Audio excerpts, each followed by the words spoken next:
Hozirgacha chiqindi xizmatlari uchun qilgan to'lovingiz qayerga va necha kishi uchun qayd etilayotganini bilmaysizmi? Bunga aniqlik kiritmoqchi bo'lsangiz, videoni oxirigacha kuzating. Endilikda chiqindilarni boshqarish sohasida korrupsion holatlarning oldi olinib, xizmat ko'rsatish sifati yaxshilanadigan bo'ldi. Hurmatli fuqarolar, endi sizda chiqindi xizmatlari bo'yicha mavjud qarzdorlik to'lovlar tarixi, xonadoningizda ro'yxatda turgan shaxslar soni, kadastr raqami va hududingizga biriktirilgan mas'ul sanitar tozalash korxonasi haqidagi aniq va shaffof ma'lumotlarni bilish imkoniyati mavjud.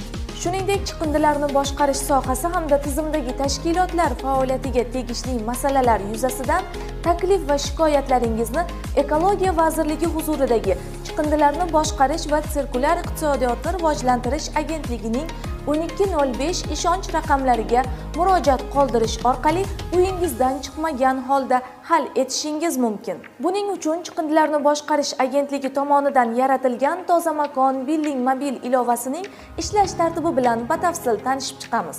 Mazkur mobil ilovadan foydalanish uchun App Store hamda Play Market ilovalaridan Toza makon ilovasini yuklab olish talab etiladi. O'zingizga qulay tilni tanlab, davom etish tugmasi bosiladi. Tizimga kirish uchun esa ikki xil usulda foydalanish mumkin. Birinchisi OneID tizimi yordamida, ikkinchisi shaxsiy hisob raqami va unga ulangan parol orqali kirishdir. Birinchi usulda OneID orqali kirish uchun OneID tugmasi bosiladi va shu sahifada login va parol yoziladi. Kirish tugmasi bosiladi.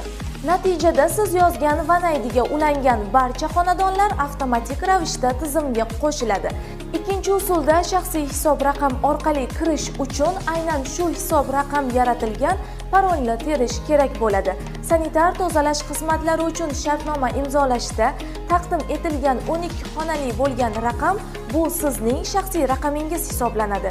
Agarda sizda parol bo'lmasa, akkaunt yaratish tugmasi bosiladi va ushbu shaxsiy hisobga ulangan telefon raqamga SMS xabarnoma orqali parol keladi. Hurmatli abonentlar, agarda sizda shaxsiy hisob raqamingiz biriktirilgan telefon raqamni o'zgartirish kerak bo'lsa, buning uchun sanitar tozalash xizmatlari bo'yicha tuman bo'linmasiga murojaat qilishingiz talab etiladi. Yuborilgan raqamga kelgan parolni kiritganda mazkur xonadon to'g'risida ma'lumotlarni ko'rish mumkin bo'ladi.